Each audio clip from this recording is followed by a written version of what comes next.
le podcast UHF 62e est sur l'Internet. The bad clowns freak them out. This is the theme song of the podcast of the movie of the uncle of the nephew who's a dreamer and he can keep a job. We watch the movie by the minute and we talk about what's in it, but we want it to be different, so we added 2 more seconds. It's UHF 62. 60 second. UHF 60 second. I know. Welcome back to the UHF 60 second, where we break down the movie UHF one sort of minute at a time. I am Jonathan Carlisle. I am David Johnson. And I am Tony Consiglio. Woo! All right. Hi, Tony. How's it going, guys? Thank you for having me. Thanks for jumping right in there. Well, I didn't know if that was my cue, but I said, well, it's dead air. I might as well talk. Yeah, it sounds great. Let's just get it started right away before we get lost here. So this is episode 9, where we are examining what we call the Minute 9.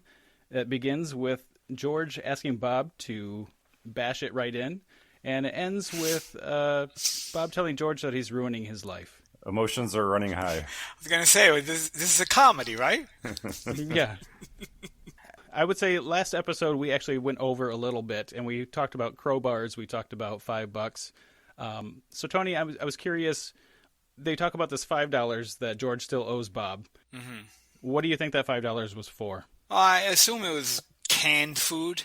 I mean, when you need, and seriously, when you're down and out, you need $5. I assume it's for canned food, something that you can either heat up like a hobo, over a fire, or just open cans of beans and just eat them straight from the can. Yeah, my speculation was that these uniforms that they're still wearing, even though they got fired, I guess that they had to use the $5 to put a deposit down on their own uniform, just to twist the knife in Bob a little bit. That he actually had to pay him to get the job that they just got fired from, and all that good stuff. That's most likely. That's probably what it is. Or maybe they just left it open like that, where you have no idea. You have to, makes you ponder. Maybe George used all of Bob's hair product, because those two guys with their hairstyles, I'm figuring they go through kind of a lot of product. Yeah, there's a lot of hair between the two of them. Yeah. Bob has a massive amount of hair, and it's so painfully 80s or 90s, I guess. 80s, I guess. 90s hadn't happened yet, so. Oh. We don't get to find out about that $5 because we were interrupted suddenly by glass shattering and a body falling to the sidewalk, which I think is number 2 of the bodies falling to the ground gag in this movie. I'm not sure if I'm going to keep up with that count, but because they've got another count starting in this minute too, which is the stupid count. So we actually have 2 stupids in this minute. 2 bodies falling on the windows and 2 stupids. There you go, 1 for 1. So, just to be clear, are you counting George and Bob falling from, when Big Edna kicks them out of Burger World, or is that the first body falling to the ground? Yes. Okay. Should I count that as 2 because it's 2 bodies, or just 1 event, or? Well, they land simultaneously. That should be 1 event if they fall simultaneously. It's just 1 seismic wave, so that's it. So yeah, we get this. The guy that's saying stupid is Cooney. This is our introduction to Cooney. Getty.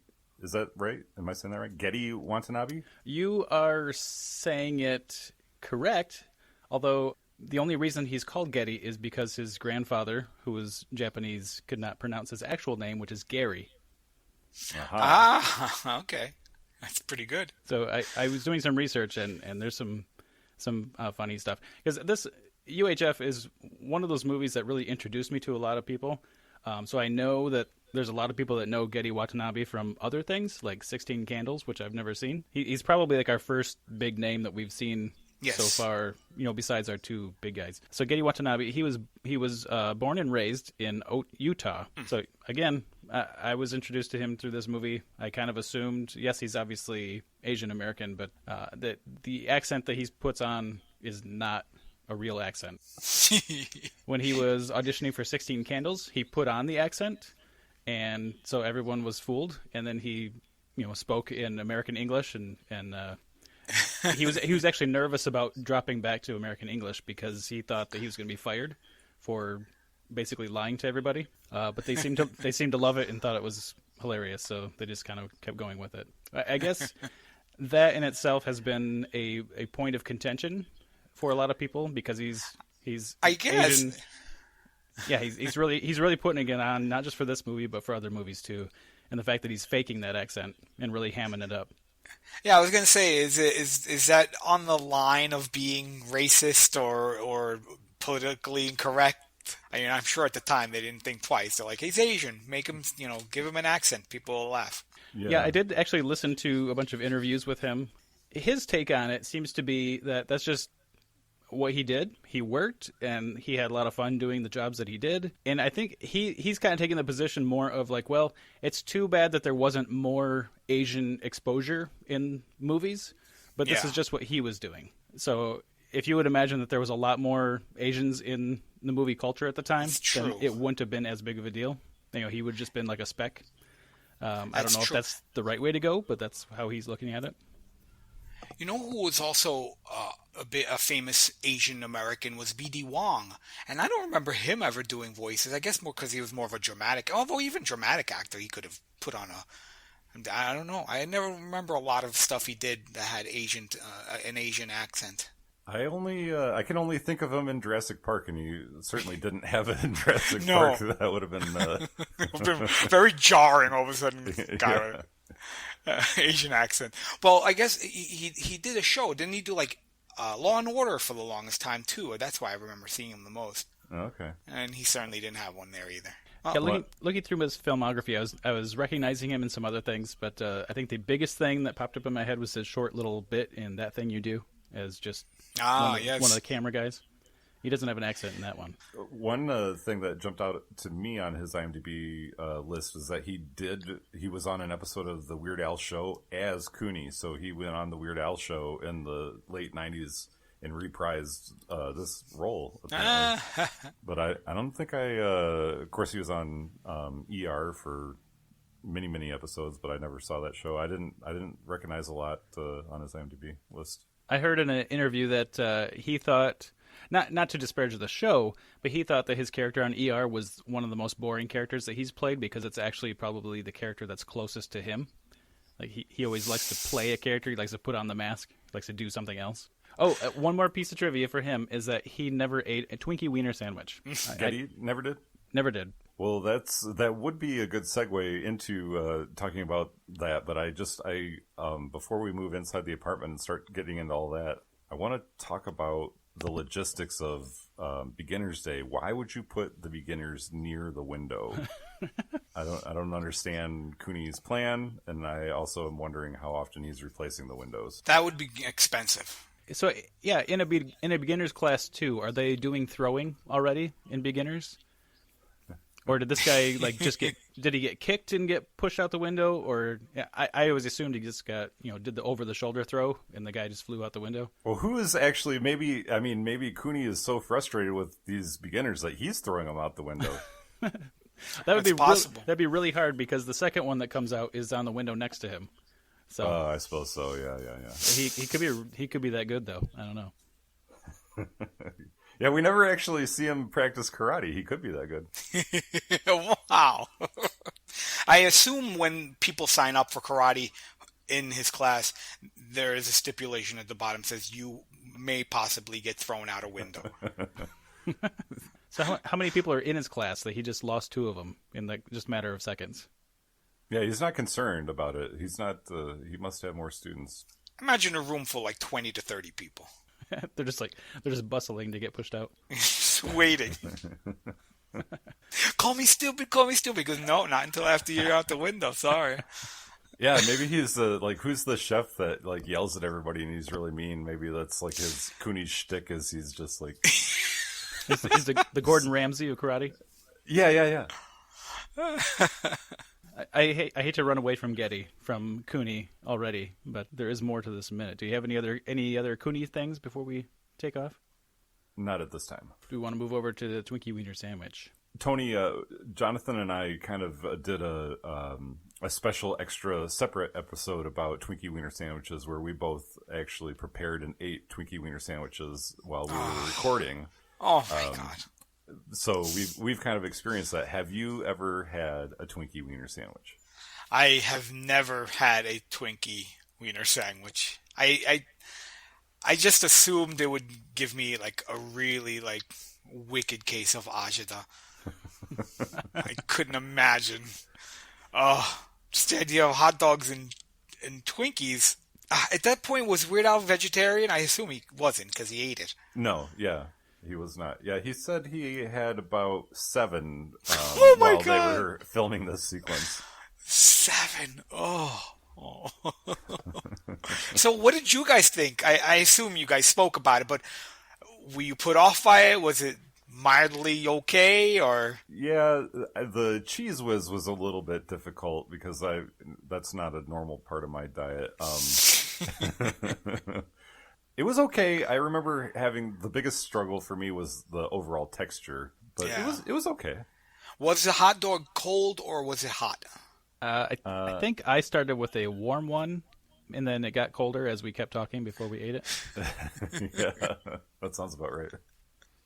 Oh, Actually, I tried 2 of them. So I would say that there is a chance that I liked it, but it was a very specific chance, a very specific bite. The first bite was not good. Like, the balance was all wrong. Once you got to the middle of it, if you got a good bite of cream with the Twinkie and the wiener and the cheese, yeah. it was a decent mixture. But any other bite, any other iteration just wasn't doing it for me. I tried it also with a chocolate peanut butter Twinkie, and that was wrong.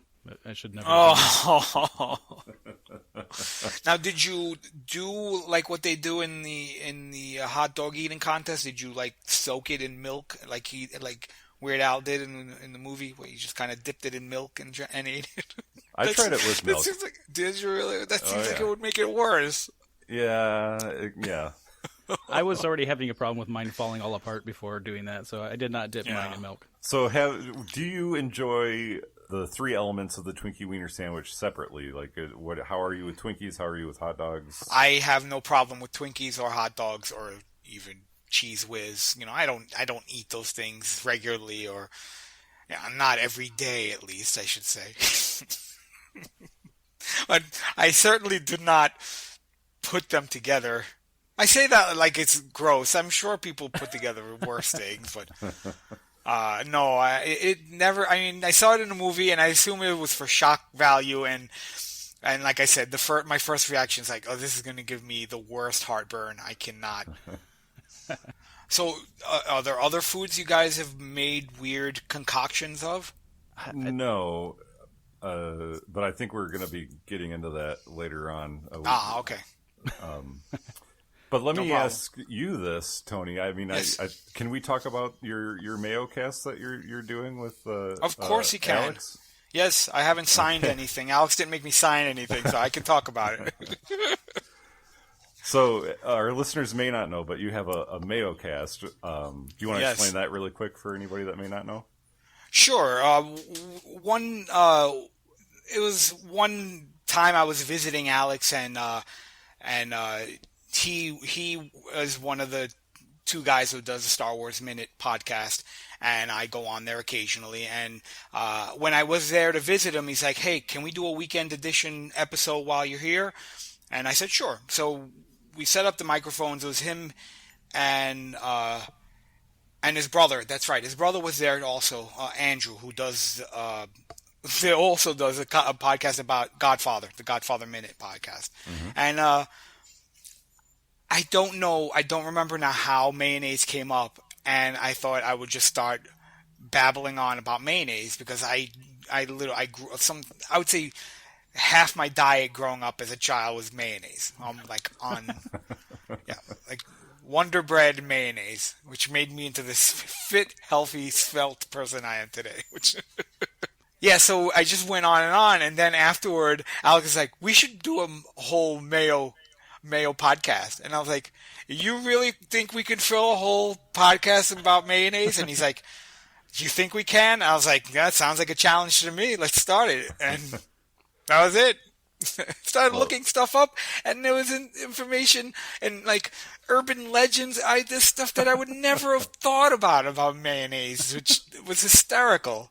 I imagine at this point, hysterical. they've got hundreds and hundreds of episodes about Star Wars. I imagine like 3 or more episodes about mayonnaise isn't that big of a deal. No, it isn't that big of a deal. No, definitely not. But if some people are, it's one of those love-hate things. There's people that hate mayonnaise. And I think the the listeners who hate mayonnaise, they listen even more than the people that love mayonnaise. Listen how crazy it is. Listen to that. Yeah, like, what's wrong with these guys? I grew up as a Miracle Whip person, but now I have developed into a mayonnaise guy. Okay. I don't know if that's good or bad or worse or better. I don't know. Certainly doesn't sound good. Developed into a mayonnaise guy. Like the marshmallow, Stay Puft Marshmallow guy, but it's just a little grosser. But yeah, when I was a kid, my parents tried to force me to eat pasta, and I did not like pasta. And I did not, and it was sacrilegious as an Italian to not be eating pasta. So my mother said, well, I don't know what to feed you. You figure it out. And so I went into the refrigerator and I pulled out a jar of mayonnaise, which I'd eaten before, but like in sandwiches, not really by itself. But since my mother, and I was a kid, I was like maybe 6 years old or 7. And at the time, my mother was just like, go ahead, make your own food. I'm not making it for you. And the only thing I knew how to do is slap mayonnaise on the bread and the occasional like Kraft slice of cheese. And I would eat that, and my mom was like, "Are you happy? That's what you're going to eat?" And I go, "This is the most delicious meal I've ever had in my life." And that was the contentious. That was the relationship I had with my mother. She would just stand there. She's like, "Good. I hope you like it." And I go, "I do." For 18 years, I did that. Eating mayonnaise sandwiches out of spite. Nice. Spite sandwiches. Spite sandwiches. Well, given that background information, if you were tasked with creating a Twinkie Wiener Sandwich, but you had to replace one of the ingredients with mayonnaise, which would it be? I definitely, in reality, I would probably remove the hot dog. I would have no problem opening up a Twinkie and slathering it with mayonnaise and then topping it with Cheese Whiz and eating that. Oh, okay, so Man, that is not the one I was expecting. Really, the hot dog is a part of it that just makes me, wince, which I'm just like, oh. And because I eat my hot dogs with sauerkraut, and so the idea of even sauerkraut on a hot dog on a Twinkie, that alone, I would fall over. With disgust, but I would say, and I don't even really like hot dogs either, but I would say that the hot dog is probably the least offender in that whole concoction. Really? Yeah. It probably depends on what kind of wiener you get, but maybe I will. Maybe I will try it then. If you say it's bland, as long as I don't get one of these like fancy hot dogs. I'd say I would tell anybody that the biggest thing is your amount of cheese. Just don't go crazy with the cheese. Yeah, go easy on the cheese. Yeah, cheese in quotation marks. Yeah. Real quick, speaking of food, we'll see it next minute too. But I just was noticing that on the shelves in the minute, we've got a lot of Quaker Oats. It was like they went to the store and just bought like a box of a few different things, and that's about all they did. So they've got like multiple Quaker Oats. They've got lots of Skippy jars around, Dinty Moores all over the place. So there's your canned food for the $5. There's one can of Maxwell House, and there's a bunch of Animal Cracker boxes around. Mm-hmm. And there is a gas pump filled with jelly beans. Mm-hmm. Is it jelly beans or gumballs? I didn't know if it was. I looked at it a couple of times, and it looked like jelly beans to me, but it could have been gumballs. I only looked because at first I thought they were translucent. I was like, is it filled with gummy bears? And then I was like, I think they're jelly beans. I think I would prefer gummy bears, but I can't imagine them like falling through the machine and coming out very well. Yeah, gummy bears seems like a bad choice for coming through. They'll clog up, and you're gonna stick a plunger in there. On a warm day, they're just like seeping out. Get them out. Oh. I wanted to talk a little bit about their apartment too, but before we get there, I wanted to go back just for a second. You know, George makes this Twinkie Wiener Sandwich and brings it over to Bob, and he says, "Look what I've got here, Twinkie Wiener Sandwich. It's your favorite."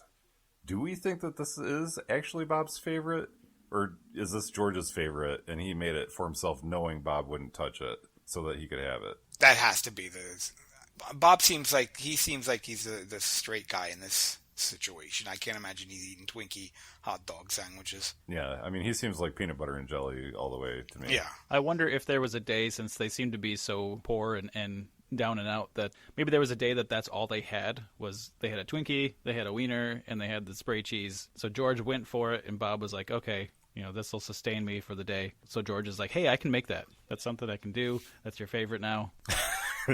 I'm choosing for that to be your favorite. Yes. Just like he's shoving his fingers in his friend's mouth. Speaking of that, I have to tell you, I did a little experiment about that. What I did was while I was sitting on the couch with my wife and she was looking at me and just talking, when she, at one moment, after I watched this minute, it was like a few days ago I watched this minute, and we were sitting there watching TV, and when I watched that second, that moment when he puts his finger in his mouth to do a smiley face, I was like, that's not easy to do, to just kind of stick your fingers in. And obviously, if that person knows it's happening, then, you go with it. But to just do it, surprisingly. So I tried that with my wife. I stuck she was maybe finishing a word, and I stuck my fingers in her mouth and tried to and her reaction of just like, what are you doing? And the worst, and I felt terrible, is I think I cut her gums with one of my nails. I know, it was terrible. I felt terrible. I said it was all for a podcast, and she goes, what are you telling me right now? Just shoving your fingers in my mouth because of a podcast about Weird Al Yankovic? She did not. She didn't understand what was going on. I said, this is... So you told her which podcast it was for? I did, yes. I did happen to notice early on when he's making the Twinkie Wiener Sandwich that his fingernails were cut very, very short. So I wonder if that had anything to do with the lip service there. It might be, because, I'm not that I have long nails, but, I trim them every, 6 months. So I don't understand why it was, it's joking about the 6 months. I cut my nails a lot sooner than that. But it wasn't as easy. When I did that, she the complete and utter, jump of what? Why are you doing this? And I didn't regret it. That was the part that I feel bad about. All right, well, that answers my question then about how close you would want someone else's fingers into your mouth. Yeah, no, that's not a good idea. And that was my wife. She was just like, that was disgusting. She went, brush your teeth afterward. Oh. Amazing. Well, thank you for doing that research, Tony. Yeah, so that was not, Bob's reaction was not a genuine reaction, I believe. Although it's not really a science experiment unless it's tested at least 3 times, right? Good luck, guys. Oh, we need the control. We can't all do it. I can't do it again. Not for Weird Al? Oh, I don't know. I'll probably be going to court for some reason over this. But Your Honor, this divorce shouldn't go through. It's for UHF. Yeah, he should understand if you show him your credential that you shared with Jonathan and I. You showed us a picture of you are a card-carrying member, are you not? I am, yes. Weird A close personal club? friends of Al. I don't even know if it still exists, but I assume it does. But back then, I remember I sent in some ridiculous amount of money, I'm sure, at that time. It was probably $20 or $15, I don't know. But I remember I had to wait 6 to 8 weeks, and that seemed like an eternity. And, I got newsletters and photos, and it was very funny. I enjoyed it. It was a lot of fun. I was just like, screw you with your TV shows. And I was like, I'm part of this elite club. I would think that if you presented that card to the judge, that would basically be a get out of jail free card. I think so. I think at this point, if I did show that and I said, look, and Exhibit A would be the minutes 9 and 10 of UHF. Exhibit B would be the podcast where I talk about it, and Exhibit C, just as a clincher, would be my card.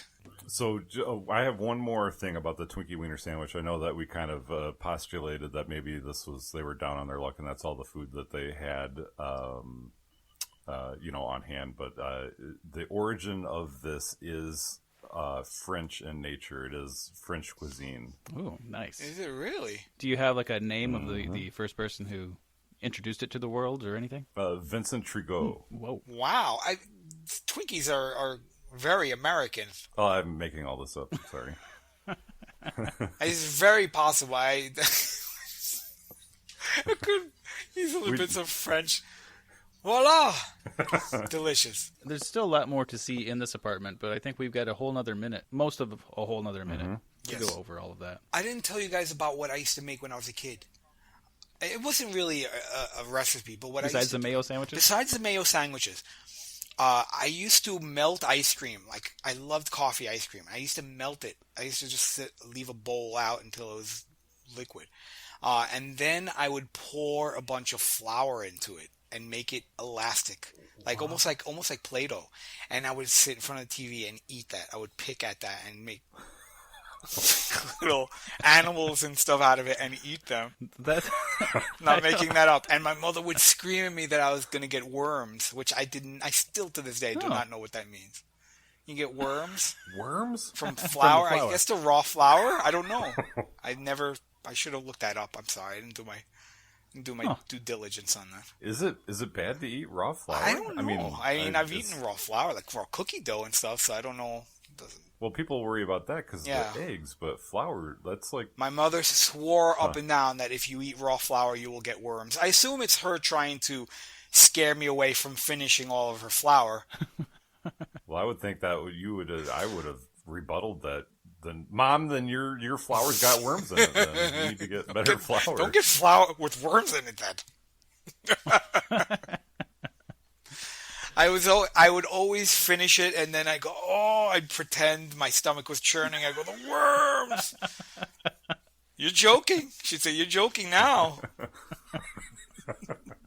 Oh man, amazing. I just one little housekeeping thing from last episode. We were talking about whether we thought George and Bob were squatting there or what, but we got to correct this before somebody messages us all angry on the internet. There is a deleted scene that's referenced where Cooney says something about George being late with the rent. So George and Bob are renting this apartment from Cooney, just to be clear on that. Do you have access to that deleted scene? It's not on the disc that I have. No, it's referenced by Al in the commentary. There's a lot of deleted scenes that are on the disc that don't have anything to do with the plot. They're just little extra bits that you're like, oh yeah, that's okay. I'm glad it's not in the movie.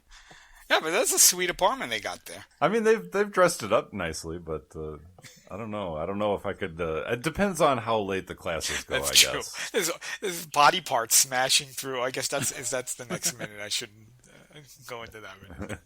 Yeah. With my construction experience, Spider-Man always says that nobody ever looks up. So if you look up, you can see in the back of the apartment that they've got like exposed insulation and stuff like that. So they're in the bohemian neighborhood. Maybe that's what it is. Well, all right. Shall we reconvene at a later date to discuss minute 10? Yeah, no. I guess. I don't know. I suppose. No. We'll make you a flour and mayonnaise sandwich. No. Oh, stop. You throw in some melted ice cream? And some worms. Worms. Tony, thank you very much for coming on. Oh, thank you very much for having me on.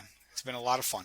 I'm going to attempt to do some social media stuff because I don't think we've done that in several episodes. But you can follow us on Twitter at UHF62ND. You can email us at UHF60second, that's UHF62ND at gmail.com. And please join our Facebook group, Town Talk. And don't review us on iTunes. I can't stand iTunes. I I don't want to say this, but I kind of want to see people's bad reviews. Just be creative, because I don't care about iTunes either. So if you want to put a bad review on there, but you have to be creative. I don't want to just read a 1-star This is the worst. I want it to be fun. You guys haven't gotten bad I'll reviews, accept have you? that. Oh, not yet. Oh, you're not going to get any. Come on. I just don't like to see a 1-star without any commentary on it. That seems lazy. That is lazy. You got to back that up if you're going to give 1 star. If you're going to give 1 star, then at least leave your phone number and address so that Right. we can contact you and We find give you out, worms. get down to it. Give them worms. Shh, don't say that on they'll get the worms all right. They don't need to know right away. Twinkie Wiener Sandwich. Let me be your hog. Let me be your hog now. And also the other thing was I didn't even know what she meant by worms. And then when she told me tapeworms that come out of your skin, and I was so grossed out, but I muscled through. I still finished all that ice cream. I was like, okay, let's see. Let me be your hog. Let me be your hog now. I said, baby, baby, baby, baby,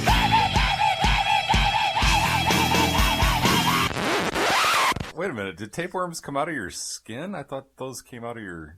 No, you well, know, no. My mother told me stories because she was like, "Oh, one woman had one poking out of her leg. She had a cut in her leg, and one literally started to come out of her leg, and was like she was sitting there, and next thing you know, a worm's little head popped out of a cut in her leg." And then she pulled it out, and I was like, "What do you mean she pulled it out?" And she said it was like 4 feet long. I'm like, these can't be true stories. But they are. These things do happen. If we were catering to anybody's appetite, I think we just killed it. Yeah, we definitely killed it now. Don't eat while you're listening to. I'm not saying it now at the end of the episode. Oh, don't eat while you're listening to this. I just like that in order for you to eat ice cream, like everybody else, like just puts it in a bowl and starts eating it. You're like, oh no, it's got to sit out for a while. Like this is a process, and then once that's done, we got to enter the flour, and then we got to play with it. So it's like 45 minutes later, you're finally eating your ice cream. I am a cook I do that for a living, so I think maybe those are the days when I learned to prep my food ahead of time. It's like, yes, today I scheduled my coffee ice cream dough, so I need to leave ice cream out for at least half an hour to 45 minutes. I really want to see you as a kid at a birthday party. Cake and ice cream? Yes, but do you have flour? Would you have a cup of flour, It's gonna please? be a while. It'll be a while. Everyone's already done, and they're like, Tony, why don't you eat your ice cream? In time. I look like I just finished a bag of cocaine. I'm like covered in flour. My mouth is just all going. I couldn't wait for the ice cream to melt. A big poof. Exactly. There'll be smoke, like puffs of flour coming out of my mouth. That is a thing, though. I think we're done. That is a funny thing, or maybe it's not funny, but we haven't ever figured out an ending, so it ends differently every single time. So I think we're gonna call it for this one. Yeah, that sounds good. We'll probably do like the that thing where you do the outro music and then do the outro music again. Then Right and then Let me be your hog. Let me be your hog now. I said, baby, baby, baby, baby,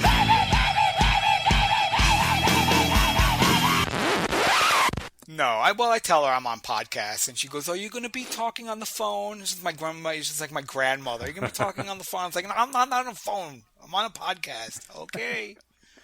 I was going to download Whatever, emails later. You can't be on the phone. You can't. Dial up. It's a lot of work.